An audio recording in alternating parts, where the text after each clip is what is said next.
지난 말씀에서 우리는 사도 요한이 왜 이 편지를 기록했는지 살펴보았습니다. 그는 흔들리는 성도들에게 영생의 혹은 구원의 확신에 흔들리는 성도들에게 참된 구원의 확신을 주기 위해서 이 편지를 썼습니다. 이제 요한은 그 확신의 기초가 무엇인지 설명하기 시작합니다. 그는 바로 태초부터 있는 말씀, 또 하나님으로부터 우리에게 나타나신 바 된 이런 표현을 하면서 예수 그리스도를 소개를 합니다. 곧바로 예수 그리스도께 직진, 태초부터 있는 생명의 말씀에 관하여는 어땠다고요? 우리가 들은 바요, 눈으로 본 바요, 자세히 보고 우리 손으로 만진 바라 이렇게 말합니다. 이 말씀은 매우 중요합니다. 요한은 자신이 전하는 예수 그리스도 복음이 철학이나 사상이 아니라 하고 말합니다.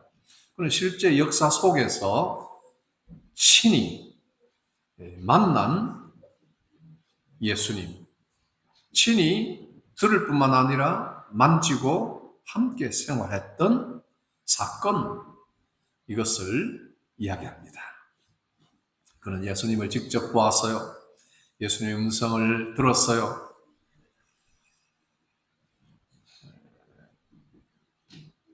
참 하나님이요 참 인간이신 예수 그리스도라는 제목에, 물론 한국어로 번역된 제목이지만 원래 제목은 빈티지 지저스라는 원제를 가진 이 책이 있는데, 거기에 마크 드리스콜이라는 이 학자가 혹은 목회자가 이렇게 이야기합니다. 예수님은 정말 우리와 가까이 계셨던 분이다. 사람들은 예수님을 거룩하게 보이기 위해서 하얀 여자 같은 얼굴에다가 수염을 착 붙여가지고 아주 흰 옷을 입고 있는 그런 모습을 그림을 그려서 그 그림을 그린 화가로 인해서 수천만 장이 그렇게 팔려나가서 예수님의 초상화가 사람들에게 인식이 되어 있지만, 사실 예수님은 그렇게 여성의 얼굴을 가지면서 덥수룩한 수염을 붙인 그런 얼굴이 아니라 우리와 비슷비슷한 얼굴이었다. 마크 드리스콜은 꼭 그렇게까지 이야기해야 되나 싶을 정도로 책을 읽어보면 이렇게 이야기합니다. 예수님은 우리와 함께 코딱지를 후벼서 튕기기도 하시고, 제자들과 함께 큰 소리로 웃을 만한 그런 이야기도 나누셨을 것이고, 그 제자들과 3년 동안 다니는데 한 번도 예수님이 큰 소리로 웃지 않았다고 말할 수는 없다. 어떤 사람들은 예수님의 신성을 너무 강조한 바람에 찬송시를 적을 때 예수님의 어린 아기 예수님을, 태어난 예수님을 찬양하는 그 시를 지을 때 이 시가 어떤 사람은 마틴 루터가 지었다는 사람도 있지만 실제로 누가 지은지는 몰라요. 그런데 무명이라고 하는데, 이 우리 어린 주 예수 밤에 자다가 깨어나셨어도, 또 배가 고프셨을 때도, 그리고 기저귀가 젖어 있을 때에도 예수님은 어린 아기였지만 신성을 가진 분이니까 우시지도 않았다. 울음으로써 자기의 불편을 표현할 수 있는, 운다는 행위로 자기의 모든 아픔이나 불편함을 표현할 수 있는 그런 아기로서, 인간으로서의 예수님을 그냥 건너뛰어버리고 우리 예수님은 우시지도 않았다, 이렇게 쓰기를 좋아했다 할 정도로 이렇게 이야기를 합니다. 그러나 예수님은 실제로 우리가 하는 모든 삶을 그대로 겪으신 인성을 가진 참 인간이신 예수님입니다. 이 예수님을 요한은 직접 보았고, 그리고 예수님이 십자가에서 고통 속에 죽으시는 그 장면을 보았고, 그리고 예수님이 다시 부활하신 것까지도 다 보고 만졌던 사람이에요. 근데 당시 많은 이단들이 실제로 하나님이 육신을 입고 이렇게 오셨다는 사실을 받아들이지를 않았어요. 또 많은 사람들이 그 당시에 특별한 영적인 지식을 우리가 가졌기 때문에 이런 예수님이 육신을 입고 왔다는 이것은 도저히 이것은 용납할 수가 없었어요. 그래서 이 복음의 중심이 되는 이 내용들, 예수님의 성육신에 대한 것을 부정을 했습니다. 사실 예수님의 인성을 부인한 이단들은 영지주의뿐만 아니라 양태론적 군주론, 역사 속에서 가현주의, 뉴에이지, 그 다음에 여러 형태로 예수님의 인성을 부인한, 예수님의 신성을 부인한 이단들도 많았지만 예수님의 인성을 부인한 이단도 무수히 나왔습니다. 그래서 451년 칼케돈 회의에서는 이 신성과 인성을 둘러싼 혼란과 잘못된 규정들을 가진 이단을 완전히 정리하기로 했습니다. 그래서 거기에서 451년 칼케돈 회의에서 예수 그리스도는 두 본성을 가지신 하나의 인격이다. 즉 완전한 하나님과 동시에 완전한 사람이라고 선언을 했습니다. 이 신조로 인해서 이 신조는 성육신을 이야기하는 것이죠. 하나님으로서 인간의 몸을 입으신 참 하나님이요 참 인간이신 이 성육신을 이야기하는데 동방정교회나 가톨릭이나 개신교를 포함한 기독교계 전체가 고수하는 입장이에요. 잘 안 믿기는 사람들이 있습니다. 이해하기 어렵죠. 어떻게 하나님이 한 인간의 몸을 입고 이렇게 나셨나. 잘 안 믿기는 사람들이 있습니다. 마들렌 랭글이라고 하는 미국의 기독교 사상가가 있습니다. 1918년도에 태어나서 2007년에 세상을 떠났는데 이 사람이 하는 이야기는 기독교인이 된다는 것은 불가능한 일을 믿는 것이다. 여러분 기적을 믿어요? 저는 기적을 믿어요. 99%가 안 되는 것을 1%가 있어도 나는 믿고 99.9%가 안 된다고 해도 0.0001%도 일어날 수 있는 것을 나는 믿어요. 완전히 사람들이 100% 안 된다고 해도 나는 하나님이 하시면 된다고 나는 믿어요. 나는 기적을 믿어요. 불가능한 일을 나는 믿어요. 기독교인이 된다는 것은 이래요. 가장 불가능한 일이 뭐예요? 예수님이 하나님이셨고 하나님이신 분이 예수님이 되셨다는 거예요. 예수님은 하나님이셨고 예수님이 인간이셨다.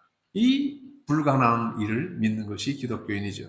마틴 루터가 이야기합니다. 우리는 완전하신 인간 예수님을 가리켜서 저분은 하나님이시다 하고 말해야 한다 그랬습니다. 성령님께서 이 시간에 여러분들에게 임하셔서 마음을 일깨워 주셔서 예수님은 하나님이시면서 동시에 사람이시고 참 사람이시다 하는 것을 여러분들이 믿으시면 좋겠어요. 마음에 감동이 좀 일어나면 좋겠어요. J.I. 패커가 이렇게 이야기합니다.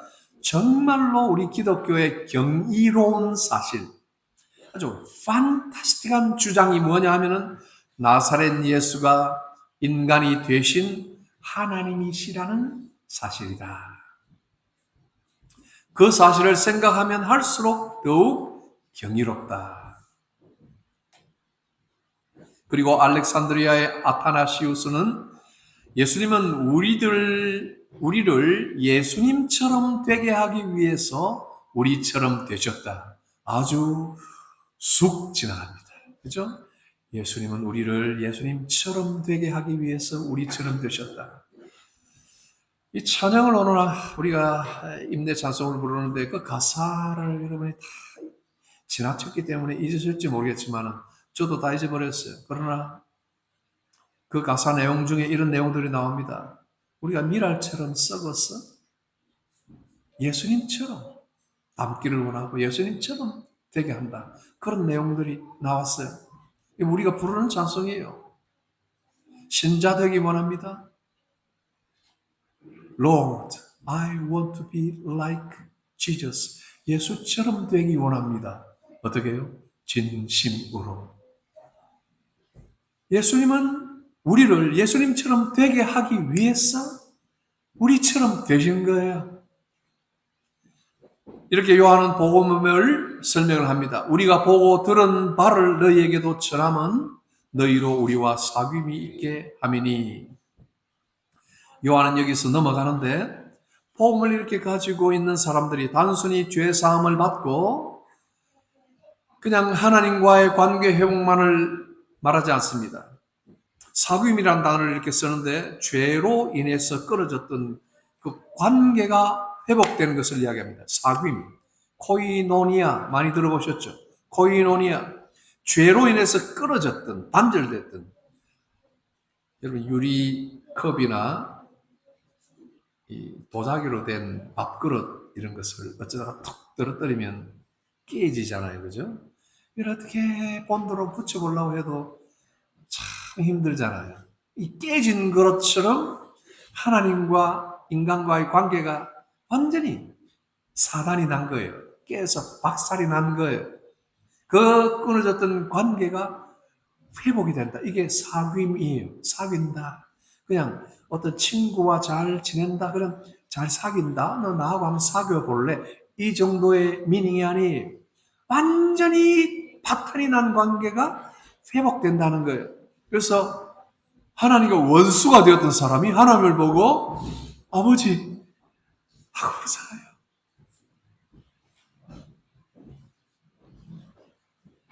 원수인데 하나님은 모든 것을 가진 권능자이기 때문에 우리가 개미를 이렇게 탁 죽일 수 있듯이 이 죄인들에 대해서는 전부 다 멸망의 자식으로 버릴 수 있지만은 그러나 그 힘을 우리에게 그대로 사용하지 아니하시고 우리에게 낮추어서 우리에게 다가오셔서 예수를 통해서 하나님을 알게 해주시고 하나님과 사귐이 있도록 예수를 통해서 사귐이 있도록 무슨 사귐이에요? 단지 나는 하나님을 알아, 나는 하나님을 믿어 하는 것이 아니라 아버지 사랑해요, 믿어요, 하나님만 믿어요, 하나님 사랑해요 할 수 있는 그런 관계로 회복시켜 주신 거예요. 또 하나님과 사람들 간에 하나님과 화목하게 된 사람들과 또 친구가 되는 거예요. 그죠? 최 집사님, 이 집사님, 여기에 또 나이가 어린 돈이 다 있어도 하나님과 화목하게 된 사람과 또 서로 똑같은 사랑으로 사귀는 거예요. 형제라고 하고 우리 몸처럼 너는 나의 손이야, 너는 나의 눈이야, 당신은 나의 머리, 귀야. 우리 몸의 지체처럼 사랑하게 되는 공동체를 이룬다. 이것이 교회예요. 3절을 보면 우리가 보고 들은 바를 너희에게도 전함은 너희로 우리와 사귐이 있게 하리 함이니 우리의 사귐은 아버지와 그의 아들 예수 그리스도와 더불어 함이라. 더불어 한다는 것을 equal 다른 성경을 번역해 놓은 걸 보면 누림이라 그랬습니다. 예수님과 하나님과 우리가 믿고 산다는 것은 그분과 사귄다 하는 건데 그건 영적인 교제예요. 그렇죠? 영적인 교제인데 하나님과 우리가 사귄다는 것은 어떻게 사귀는가? 제가 가만히 생각해보면 딱 두 가지밖에 없어요. 하나님과 우리가 잘 사귀는 건 딱 두 가지. 성경과 기도예요. 오늘 우리 기도 시간에 우리 집사님이 특별히 하나님의 말씀에 대한 기도를 여러 차례 반복적으로 하셨어요. 하나님의 성령께서 그 입술을 통해서 말씀을 계속 기도하게 하셨어요. 여러분, 우리가 하나님과 사귀는 것은 하나님의 말씀과 하나님을 향한 기도로 사귀는 거예요. 그 외에는 없어요. 하나님과의 사랑은 성경과 기도예요. 사랑하는 사람들의 데이트를 한번 생각해 보세요. 뭐가 있어요? 같이 먹고 같이 마시고 이렇게 하지만 그게 뭐예요? 말을 건네는 거예요. 말을 건네죠? 내가 하는 말을 조곤조곤 평소에 엄마나 평소에 친구들에게 하는 그런 어조보다는 훨씬 더 입모양도 더 예쁘게 다듬어가면서 두 손을 모아가면서 아주 눈을 서로 맞추어서 귀를 기울여서 경청을 하고 말을 건네는 거예요. 스윗하게 하여 조곤조곤하게 해요. 그죠? 하트가 꿀처럼 이렇게 흐르듯이 사랑스럽게 말을 건넵니다. 그래? 그죠? 요거 좀 줘. 막 이러면서, 그죠? 막 그냥 꼴을 떨어뜨리잖아요. 그냥 좀 줘. 하면 되는데, 안 그러잖아요. 말을 건네는데 조곤조곤 사랑스럽게 꿀이 흐르듯이 그렇게 말을 하잖아요. 또 말을 들어요. 눈을 맞추고, 귀를 기울여 경청합니다. 우리 중년을 지난 부부들이 하는 그런 대화가 아니에요.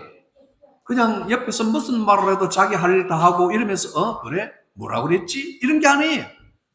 사랑하는 깊은 연인들이 프레시한 사랑을 가지고 대하고 교제한다고 하는 것은, 사귄다고 하는 것은 그 사람의 말을 귀를 기울여 듣는 거예요. 20세기의 가장 위대한 기독교 영성 작가라고 하는 토마스 머튼이라는 분이 있어요. 성경을 하나님의 말씀으로 어떻게 이해를 해야 되는가를 쭉 이야기하는데, 성경에 대해서 쭉 써놓은 조그마한 책자가 있어요. 거기 보면 이런 구절이 나옵니다. 사람들이 성경을 하나님의 말씀이야 이렇게 말을 하죠. 그죠? 하나님의 말씀이라고 대하는 일부 독자들조차 TV 광고에 더 쉽게 많이 몰입하는 경향이 있습니다.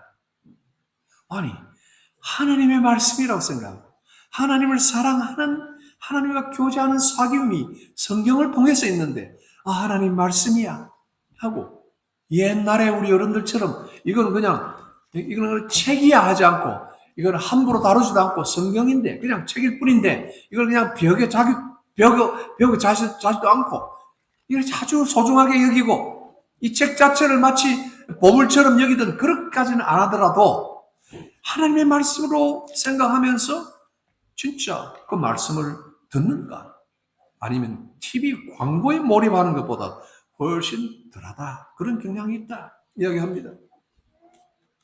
성경에 입 맞추고 그 입술로 기도의 향기를 올려드리고 조곤조곤 하나님께 말씀드리는 이 사랑의 교제는 고역, 힘들어가 아니라 어떻게 우리 미가 예쁜 아가씨를 청소년 이 시기에 만나서 이 유럽의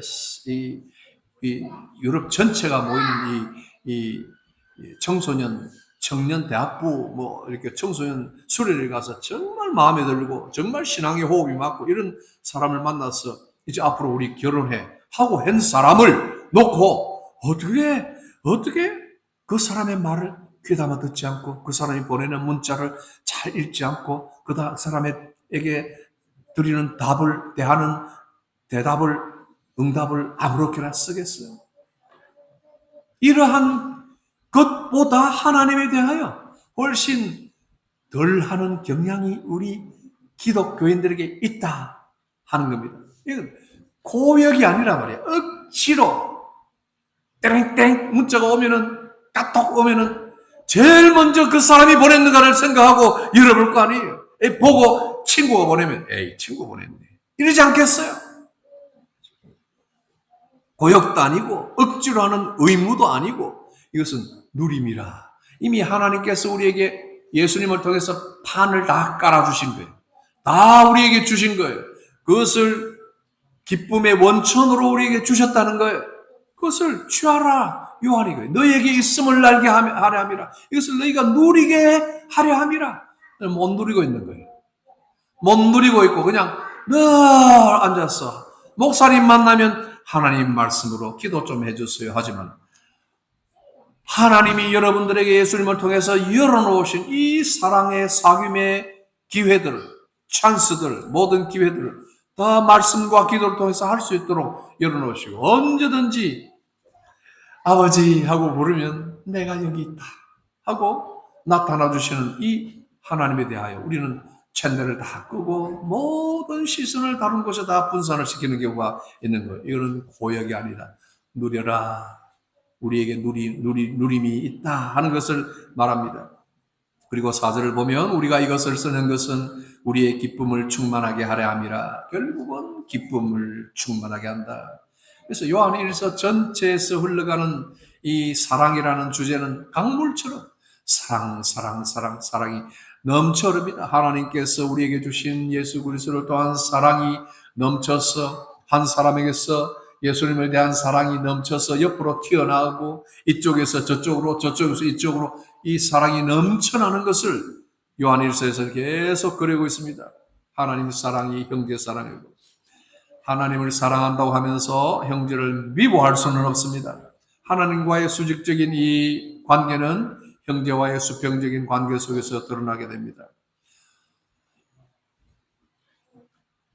하나님의 말씀은 변혁하는 능력이에요.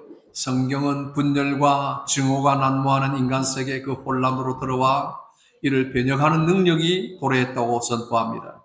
이 말씀을 믿는 이는 이 땅의 화해와 평화를 이루는 사랑을 경험합니다.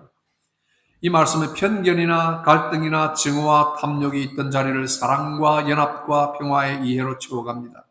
그렇게 하나님의 말씀은 우리를 해방하는 능력으로 그 말씀이 우리에게 하나님의 말씀이라는 것을 증명을 해주셔요.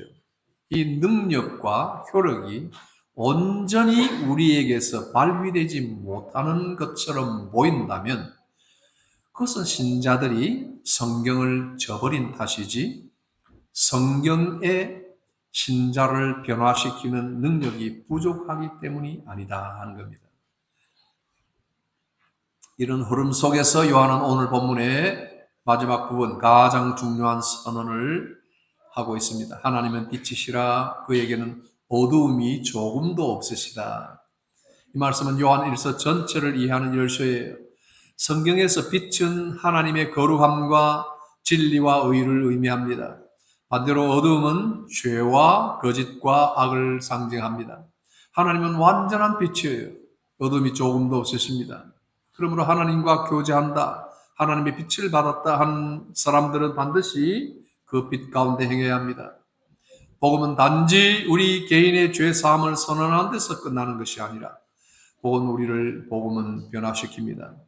그리스도의 십자가는 우리를 용서할 뿐만 아니라 새로운 삶으로 불러가시는 거예요. 빛 가운데로 행하도록 부르시는 거예요. 물론 우리는 연약합니다. 여전히 죄와 싸웁니다. 지칩니다. 오늘 우리가 2부 순서 때 두 지체가 함께 모여서 공부할 내용이 우리 자신에 대한 두려움이에요. 우리 자신에 대한 두려움. 그게 한 시인의 시를 소개를 할 텐데 아무리 세상 소리를 다 끊고 다 닫고 문을 닫고 방 안에 들어가서 세상의 수다나 세상의 요란한 걸 다 끊고 방 안으로 들어가도 내 속에 내 자신이 안고 있는 연약함 때문에 이 고통의 짐 때문에 어쩔 수 없다 하는 것을 고뇌하는 한 시인의 시를 제가 소개를 할 겁니다. 우리는 여전히 죄와 싸워요. 여전히 피곤합니다. 거기에서 피곤해요. 정말 일이 피곤해서 쓰러지는 게 아니라 죄와 우리의 연약함 때문에 쓰러질 때가 많이 있습니다. 그러나 더 이상 죄를 사랑하거나 품고서 살 수는 없는 거예요. 하나님의 자녀는 빛 되신 아버지를 닮아가야 하기 때문입니다. 그러므로 참된 구원은 그리스도를 믿는 믿음과 그 믿음이 만들어내는 삶의 변화 속에서 확인이 됩니다. 하나님을 사랑하고 형제를 사랑하며 거룩함을 추구하는 삶은 성령께서 내 안에 역사하고 계신다는 증거입니다. 신자 되기 원합니다. 거룩하기 원합니다. 이건 성령께서 우리 안에 역사하시는 증거예요. 사랑하는 성도 여러분, 하나님은 빛이십니다. 그 빛은 죄인을 정죄하기 위해서 비추는 빛이 아니에요. 그 빛은 우리를 하나님께로 인도하는 빛이에요. 십자가의 빛이며 생명의 빛이며 영원한 소망의 빛이에요. 그러므로 오늘도 여러분 이 빛 되신 하나님 앞에 여러분들 자신을 다 세우시길 바랍니다. 우리의 죄를 다 고백하고 그리스도의 은혜를 의지하며 빛 가운데 행하는 삶을 살아갑시다. 하나님께서 빛 가운데로 계속 나오는 자들을 결코 버리지 아니하십니다. 우리 예수 그리스도 안에 있는 자들은 참으로 하나님의 자녀이고 영원한 생명을 소유한 사람들입니다. 우리 함께 다 같이 한 목소리로 기도합시다. 우리에게 하나님과 예수 그리스도와의 사귐이 있는가를 돌아보고 말씀과 기도 속에 더욱더 하나님과의 교제를 누릴 수 있는 우리의 그 본분과 득권을 다시 회복할 수 있도록 기도합시다. 그리고 하나님의 무한한 사랑, 긍휼을 입은 우리들이 또 이웃을 사랑하고 형제를 사랑하며 살아갈 수 있도록 기도합니다. 그리고 세상을 위해서, 세상을 위할 수 있는 우리 교회가 될 수 있도록 한국에 혼란하고 분열된 이런 혼탁한 모든 갈등에 있는 우리나라를 위해서도 기도하고 같이 하나님의 사랑이 우리 성도들을 통해서 우리나라를 더욱 세워갈 수 있도록 다 같이 한번 기도합시다. 참된 사귐이 하나님과 우리 사이에 그리고 우리와 형제 사이에 또 나라를 위한 우리 교회의 관계 속에서 일어날 수 있도록 다 같이 한 목소리로 잠깐 기도하시고 사회자 나올 때까지 기도하십시오. 주 하나님 아버지 다 같이 큰 목소리로 하나님 우리에게 영생의 소망을 주시고 예수님을 통하여 하나님과 사귈 수 있는 길을 열어주셔서 원수와 같은 우리들 참으로 하나님이 싫어버린 수밖에 없는 죄인들을 하나님의 자녀로 삼아주시고 복되다 인정하시며 품에 안아주시면 감사합니다. 우리의 연약하고 못난 모습들을 주님이 긍휼을 베푸시고 예수님의 이름으로 우리를 구원하시고 생명을 주셨사오니 우리가 더 이상 방심하지 아니하고 하나님의 말씀 속에 거하며 그 말씀을 사모하며 기도로 하나님 앞에 무릎 꿇고 나아가는 저희들 될 수 있도록 도와주옵소서. 하나님과의 사귐에 그 의미 간 모든 것들을 다시 회복시켜 주시고 우리와 형제 사이에 일어난 모든 갈등들을 해소시켜 주시고 사랑이 강물처럼 일어나 우리를 가득게 하여 주옵소서. 그래 우리 성도들이 교회 안에서뿐만 아니라 이 세상 어디에 나가서 자신의 일터에서 그리스도의 사랑을 마음껏 전파할 수 있도록 은혜 내려주시고 갈라지고 찢어진 우리 한국 사회를 주님이 불쌍히 여기시고 새롭게 하시며 모든 불의와 잘못된 것을 고쳐주시고 하나님의 교회가 온전히 주님의 말씀으로 세워질 수 있도록 우리 모든 한국 강산의 성도를 그 첫째의 교회들을 주님이 인도하시고 성령이 역사하여 주시옵기를 아버지